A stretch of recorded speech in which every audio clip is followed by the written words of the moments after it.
post on Facebook, which is heavily censored by those that would rather remain anonymous and not have their crimes exposed.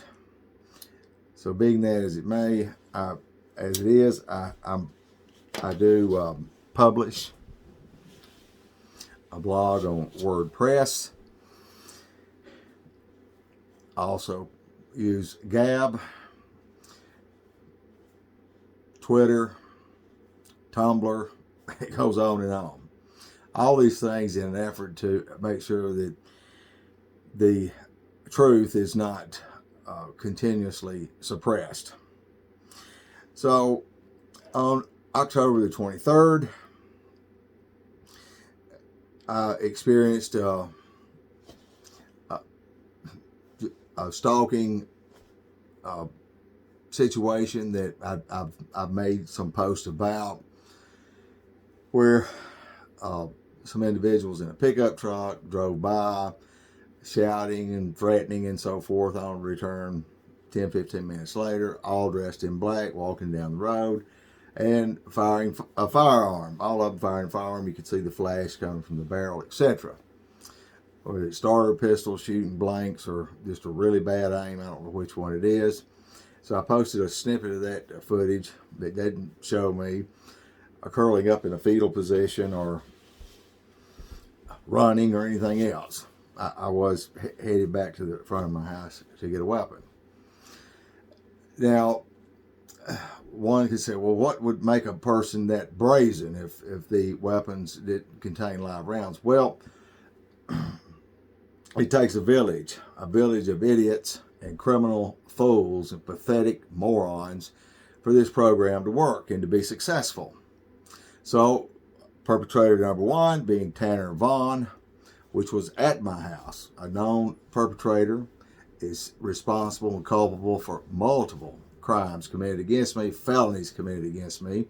And to answer, well, what is he doing at your place? Well, when you have an issue with law enforcement doing its job and or participating in these crimes, then I have to do my own investigations. Therefore, I have to put my own life in jeopardy perpetually in order to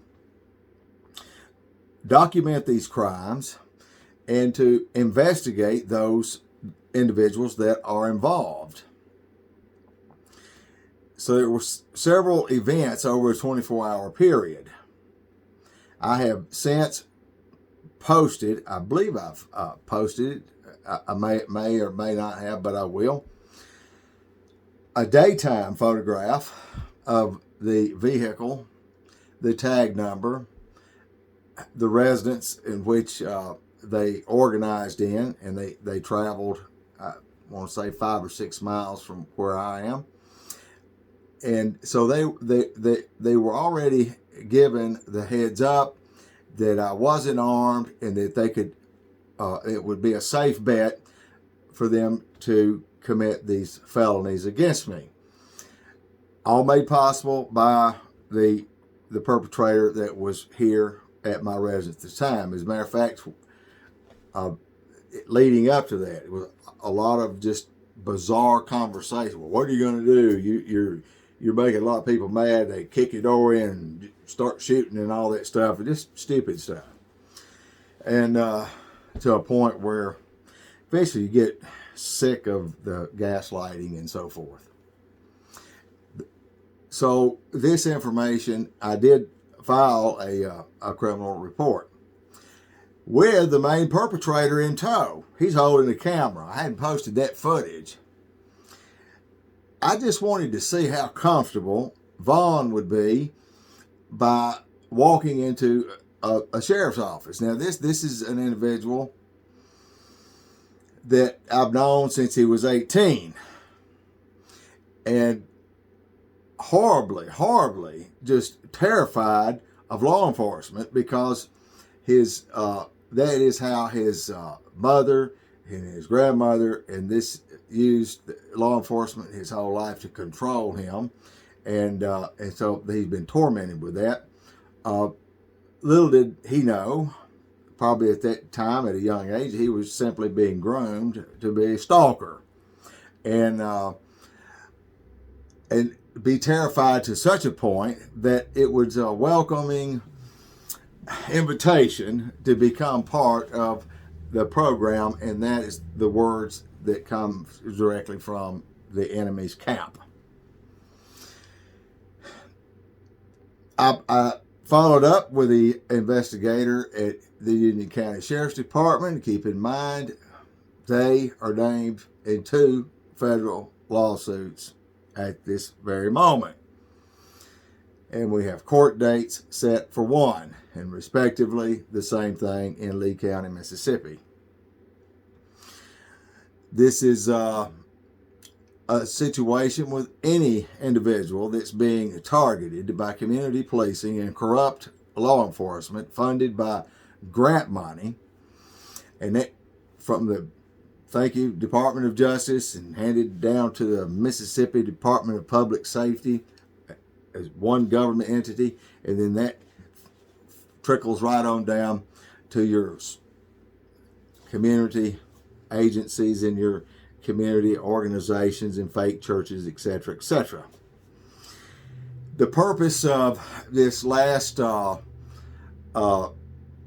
stalking campaign the following day, with blocking the highway and so forth, and I got the tag numbers and I documented that, and a little bit of footage of me encountering one of these fools, and that's up and running, and all of that coupled in with the shooting and so forth into one complaint. So I followed up with the investigator as the main perpetrator, the conversation, and the other implications of him fingering the actual individuals that were involved in the shooting incident.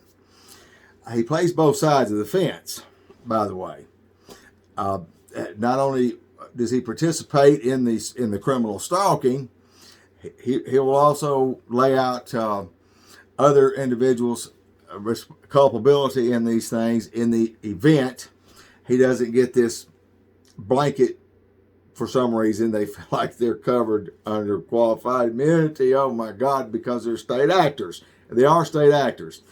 And they are participating with a program that's government funded, thereby making them a state actor, thereby making them liable. And of course, in a federal lawsuit, it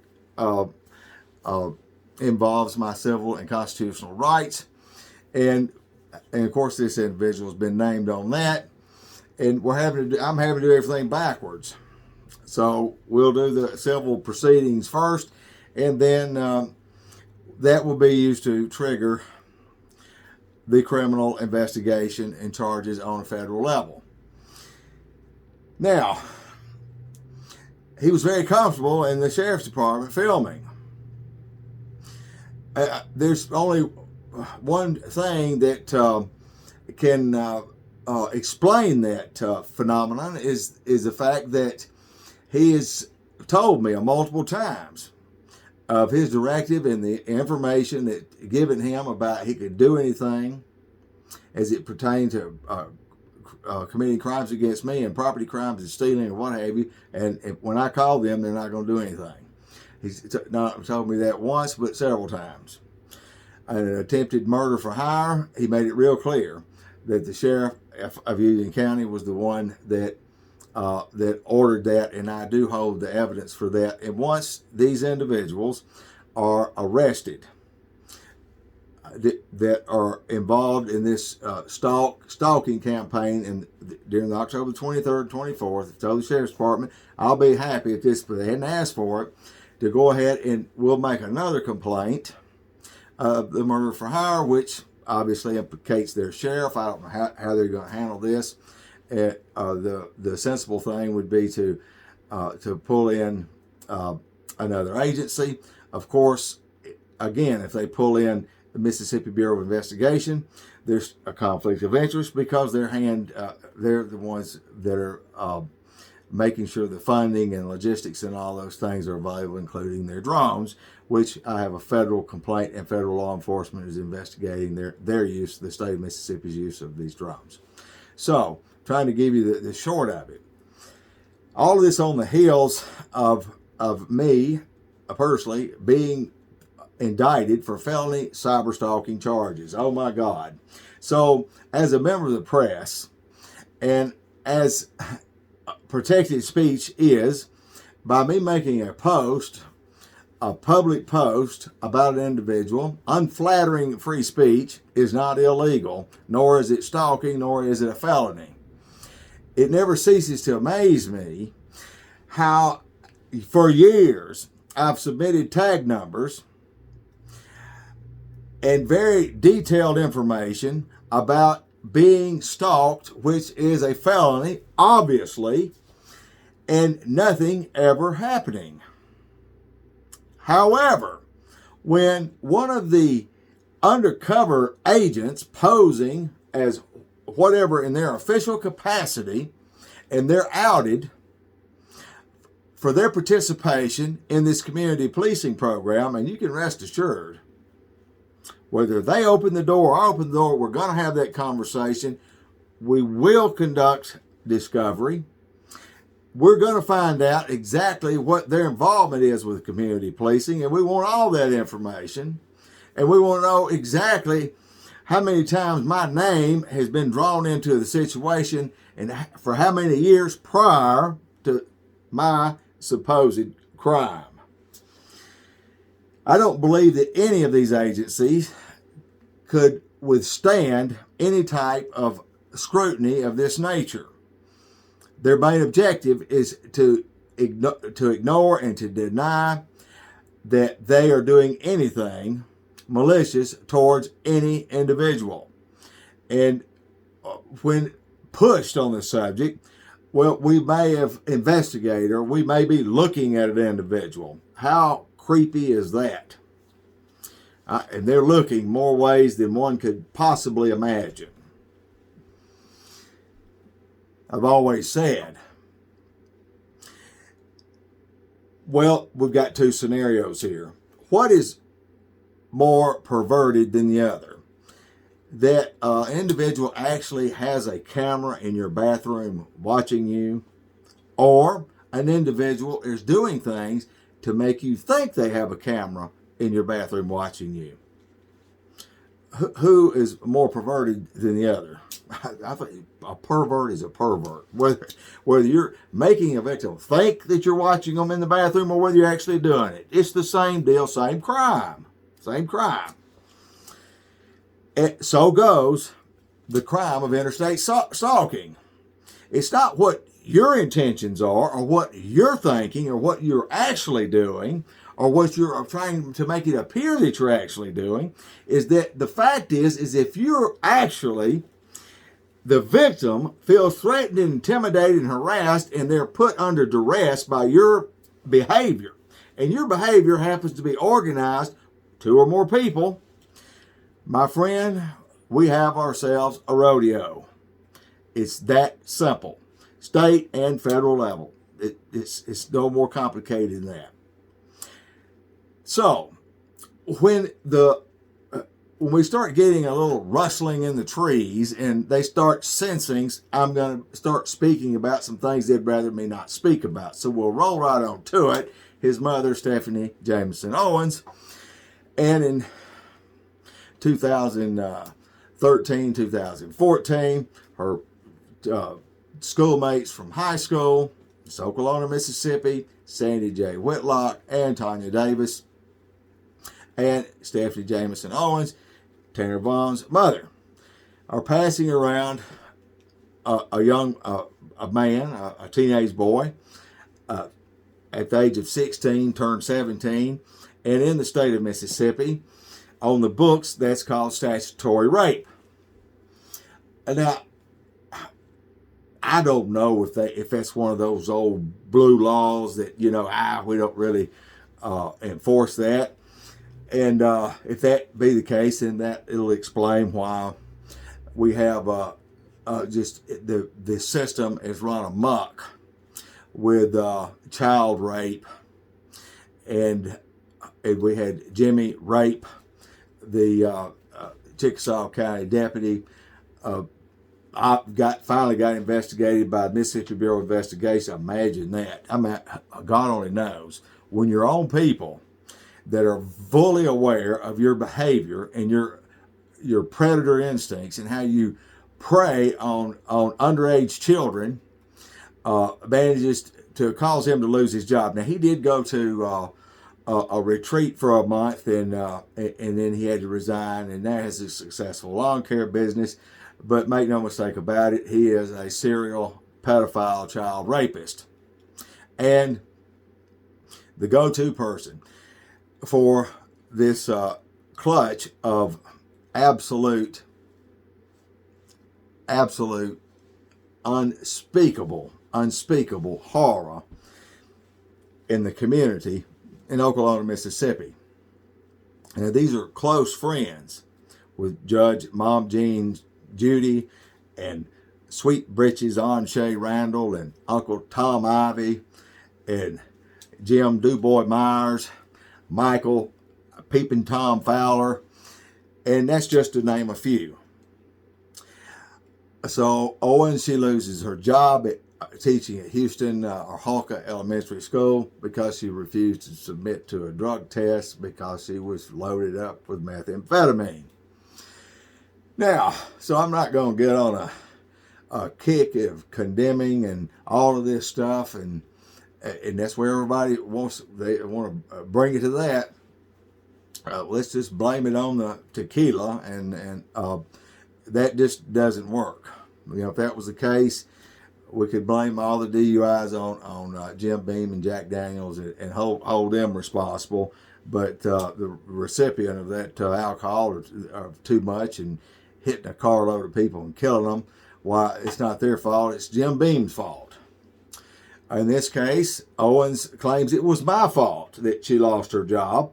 I at this time had been unlawfully reincarcerated for a probation violation, a federal probation violation. All the incarcerated, the charge, all of this stuff, bogus, prearranged, set up by community policing.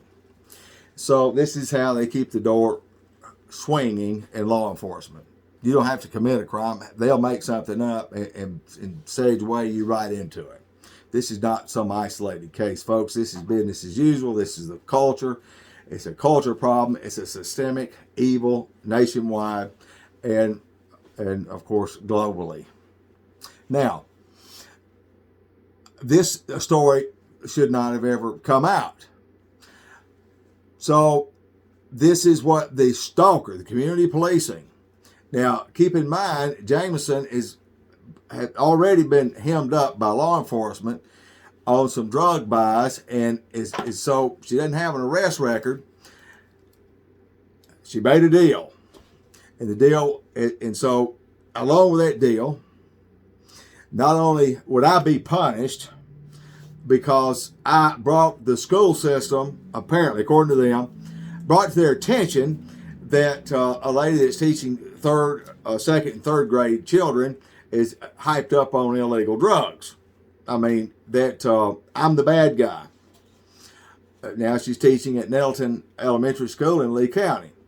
And it is a policy of Nettleton, of Lee County, Mississippi School District, that if their staff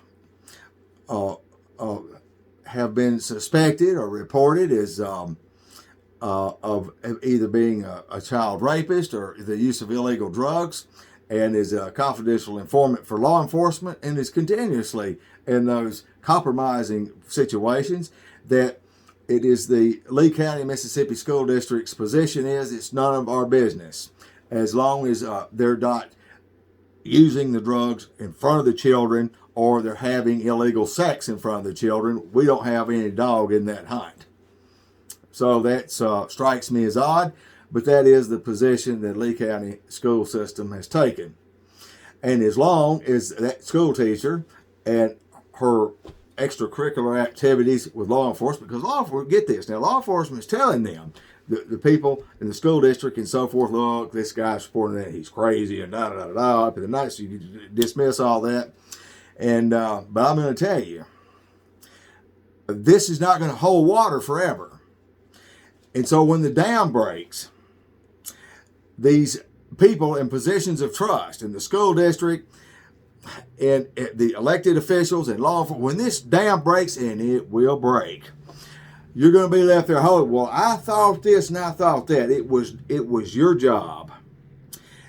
Was it your duty to say, okay, we're just going to dismiss this, and we're going to go along with what they said, and they said that that guy was lying, all right? That's not going to hold water.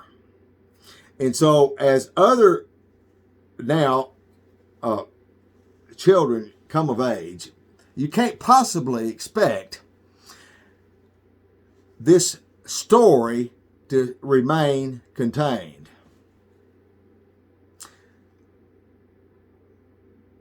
The stepdad, Eddie Roberts, Okolona, Mississippi, in a long-running land grab dispute of stealing property with the help of attorneys and bankers in Okolona, Mississippi from Fred Stevens.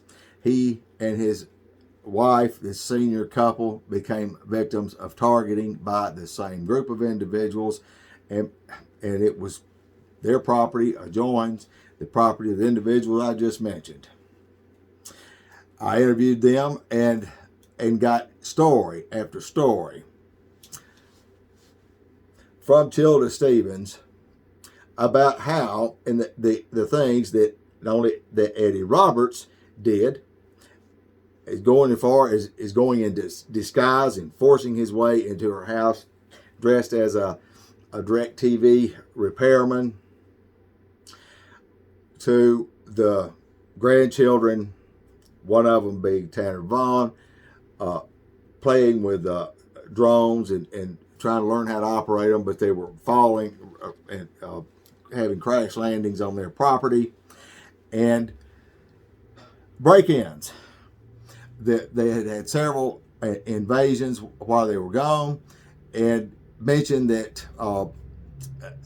that Sheila mentioned that she felt like she was under 24-hour, 7-day-a-week surveillance, and obviously there was a lot of things going on to make a person think that.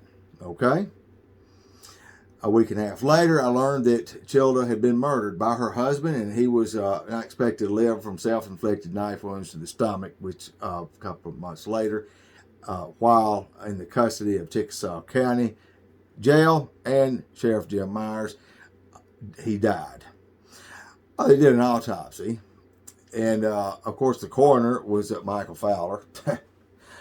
So you got that crook, and they did an autopsy. Yeah, he died. Whatever they, had the state do. The only reason they did that was formality, because they died in the jail. Okay, it wasn't because they suspected foul play. And of course, they stuck with their story, their narrative. They're still sticking with their story, still sticking with their narrative. They're not the only people that have died that are directly connected to these individuals in Okolona, Mississippi, and as it refers to why Tanner Vaughn would once again return and organize criminal stalking, trespassing on my property, other people, shooting firearms, blocking me and forcing me off the road, and tormenting me at this juncture in what's going on. Well, of course, had to go to court today, and so now we're off to the races on another unlawful, flagrant violation of Title 18, Section 242, abuse under the color of law in spades. They want me to shut up. They want to suppress the truth. When we talk about the statutory rape, this is coming out of the mouth of the ones that, you've got Sandy Whitlock and Tanya Davis both bragging and having a back and forth about who was better than what and so forth. And I happened to, unfortunately, be standing there while they're having this conversation. It wasn't the first time, and it wasn't a planned, a bogus thing just to get me off to a deal. So we can throw that out. If they've been separated, isolated, and so forth, and of course, then Tanya Davis later joining in the ranks of becoming a stalker as well. And I'm going to assume that Whitlock is in the same deal. But this is how they have managed to not be charged with statutory rape or drug trafficking, or their involvement in what any reasonable person in law enforcement could only come to the conclusion that it was murder for hire.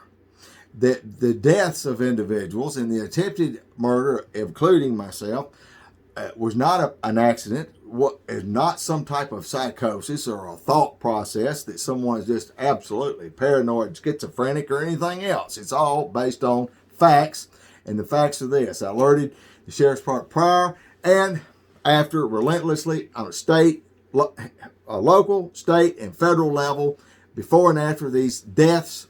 I've yet to be given an audience and be able to, they cannot let or take me serious on anything.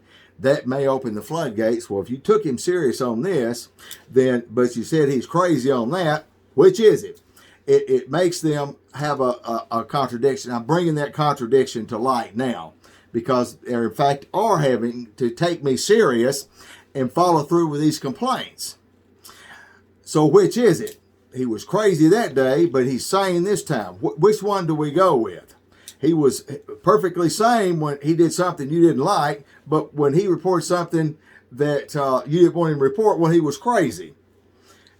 This back and forth, the only way this can be brought to fruition, to be brought to true light, is I'm filing, and I will continue. Not only federal complaints on a local level, if they do their job, fine, we'll take it where it needs to go.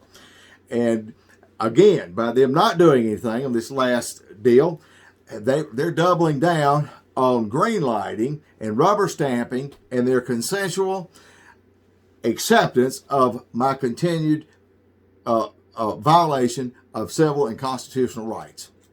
So either way, they either do their job or they don't do their job. Either way, I will take it to task. This is what I do. I want to be the voice not for all victims that feel like they have lost their voice. I'm not going to keep beating this drum of exposing these people, especially when they keep beating the drum of trying to destroy me, the messenger, while they think it's okay to target me in a community based on, I don't care what you base it on. I base my freedoms off of the fact that I'm an American citizen and the Constitution still applies to me and other victims. We are thousands across this nation, do not and have not been able to enjoy equal protection. It's not our job, Mr. Senator, Mrs. Senator, Mr. Congressman, it's not our job to investigate and to bring all the facts beyond a reasonable doubt, and then and only then, maybe you may take action to change their behavior or change their habits. Election season, as that starts rolling around, I will become more vocal. Those politicians that have elected, including the governor, including Lynn Fitch, the Attorney General of Mississippi, oh my God, was not interested in hearing anything as it pertained to allegations of law enforcement violating my civil and constitutional rights. This came straight from the Attorney General of the state of Mississippi. So when you get on the stump and you're out here selling these lies and sowing these seeds of BS, you can believe it'd be people like me, including myself, say, oh, wait a minute, what about this? What about this? You're lying. It's not equal protection for all Americans or for all Mississippians or for whatever state you're in. It's for whoever we want it to be for, and everybody else just doesn't count. Baloney. That's what my job is. I have a GoFundMe. I'd appreciate your support. Share, like. I want to hear from you. Until next time, God bless you.